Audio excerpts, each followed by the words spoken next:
Good morning mga kadiskarte. Yan, kung mapapansin nyo, parang medyo foggy yung aking cellphone kasi nga umuulan to, nasa loob to ng plastic. Babiyahe tayo papunta ng Santo Tomas, Batangas to. Tara, samahan nyo ko kahit maulan, biyahe tayo. Let's go! Yan na, malapit na tayo sa Santo Tomas, Batangas. Actually, entering na tayo ng Batangas mga kadiskarte. Meron tayong client doon, Hyundai Ion yung gagawin natin doon. Kaya tara, samahan nyo ako, rides tayong mabilis, tapos gawa tayo ng konting kwarta. Okay, tara, let's go! Ingat lang sa pag-drive. So yan, dito na tayo. Santo Tomas, Batangas yung biyahe natin mga kadiskarte. Ito, papalitan natin, gagawin natin siyang 9 inches Android kasi gusto ni Bossing, naka-touchscreen na yung kanyang Hyundai Ion. So ayan, tara. Nakita nyo naman kung paano baklasin na yun. Ito, yung mga kable sa loob, yan, yung nasa dilaw na yan. Kailangan nyo baklasin yung cable na yan. Tapos, ito, dito sa kabila. Sa may glove box compartment, tanggalin natin para makita nyo. Yan. Ayan, yung kulay dilaw din saka yung nasa red na cable yan. Kailangan yung kalasin parehas yan para matanggal nyo itong pinaka car stereo. Tara, baklasin na natin siya.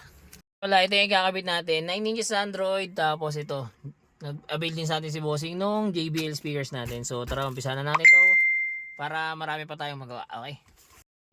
At ito nga, sa part na to, binabaklas na natin yung kanyang car stereo. Pinakita ko sa inyo kanina kung ano yung mga dapat yung tanggalin dun sa ilalim para ma-remove nyo yung car stereo panel frame niya saka yung mismong car stereo niya. So ayan, tinatanggal ko na siya sa part na to. Yung yellow na kable saka yung red na cable dun sa loob ng glove box yan. Kailangan yung tanggalin yan para ma-remove nyo yung pinaka dashboard panel frame niya.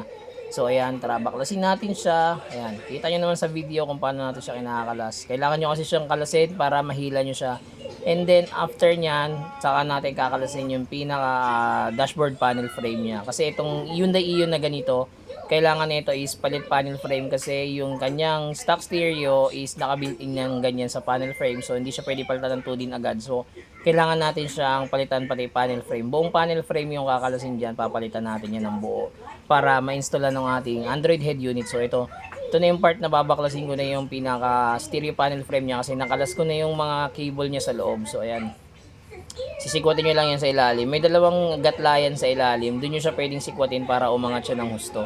So ayan, hilahin nyo lang. Ito, yung gantong ano nga pala ng Ion, medyo flexible yung plastic nito sa kaya ano yun, kayang-kaya nyo siyang hilahin ng persahan. Pero syempre dahan-dahan pa rin para di mabasag. Ayan.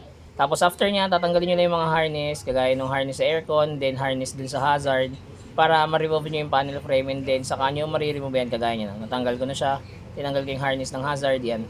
Tapos yan, may 4 na screw yan dun sa mismong pinaka stereo niya. So yan, kailangan nyo lang din tanggalin yan para ma-remove nyo yung pinaka car stereo niyan. And then after nyan, pag natanggal nyo yan, tatanggalin nyo lang din yung harness dun sa mismong car stereo. Pag natanggal nyo na yung car stereo harness nyan, and then umpisa nyo na mag-wiring, pwede na kayo mag-wiring yan. Makikita nyo kagad dun sa likuran yung mga socket niya. Ayan. So ayan, tanggalin natin siya. Tapos kapitan natin yung Android head unit. Yung ikakapit natin dito pala mga bossing, mga kadiskarte, plug and play ito ha. Kaya wala nang rewiring dito. Ayan. So ayan, plug and play lang kasi to. So ayan, kinilas lang natin yung pinaka harness ng stereo. Ayan. Tapos ito yung pinaka old ano niya, stereo. Yung, ayan, papalitan natin siya ng pinaka panel frame. Makikita niyo sa video. Plug and play lang to. Ayan, plug and play lang po yan. So, sasaksak nyo lang yung pinaka harness. Ayan. Tapos after nyan, pwede nyo nang may kabit yung pinaka car stereo nyo. So, ayan, testing natin siya para makita nyo. So, testingin natin yung Android unit natin mga kadiskarte. Ayan, salpak natin siya. Kaya mga kadiskarte, tatanggalan natin yung stereo ni Bossing. Tapos yan, ikakabit natin yung JBL na yan. Tapos ito yung 9 inches Android natin. Yan, ito. Ito yung ipapalit natin. Ito yung pinaka housing. Yan.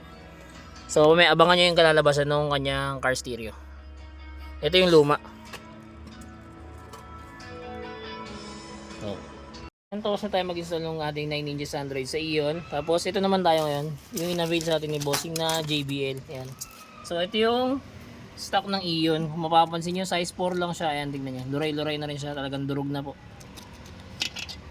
So ayan, palitan natin siya, gawin natin siyang size 6.5 ng JBL.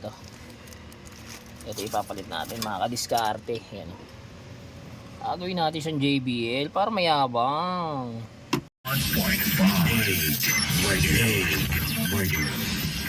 Tapos na tayo mag-install 9 inches Android. Kasama pa rin sa package natin yung reverse camera. Ayan. And then ito, nagkabit din tayo nito. Ayan, JBL. Yung isa na ikabit na natin sa loob, sarado na. Ito yung isa, yung sample lang. Ayan. Tapos magkakabit din tayo ng front dashcam, okay? Ayan, tapos na tayo.